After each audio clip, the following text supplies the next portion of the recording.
So I'm very, very quickly going to break down exactly how to RDL or stiff leg deadlift.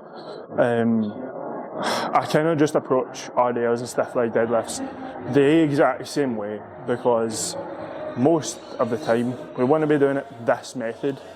Now, the way that most people RDL is they use a lot of like quads, and they kind of squat the weight.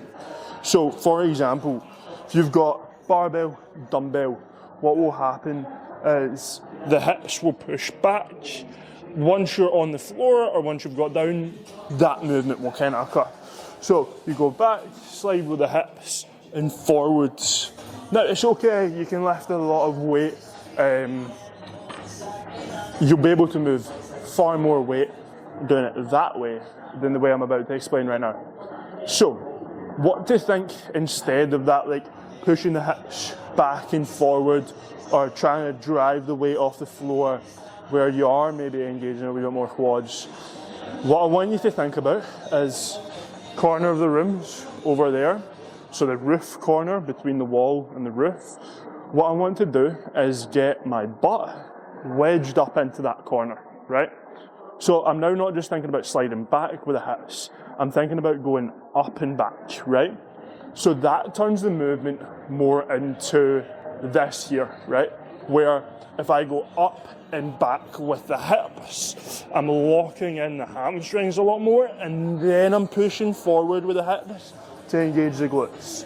So hips back into that corner of the room as far as I can, and then driving up, right? That way we're engaging a lot more hamstrings, a lot more glutes, and we're not relying on our knees, our quads. There really is not much momentum there.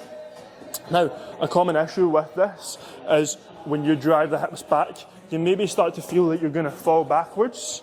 If that's going to happen, just drop your chest a wee bit more. So, if I feel like I'm going to fall, I probably feel like I'm going to fall there, all I need to do is just lower my chest a wee bit. And now that is simply just because if you think about this bar as a midway line in my body, if there's more than half of me behind this bar, behind that midway line, I'm going to fall back, right? So what I need to do is just split the difference and make sure that I've got weight on this side of the bar so I don't fall back or fall forward if there was too much.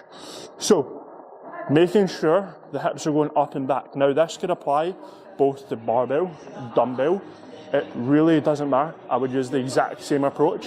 It's going to be a lot harder technically, like you're going to have to think about it a lot more, but it's also just a harder movement, so you're not going to be able to go as heavy.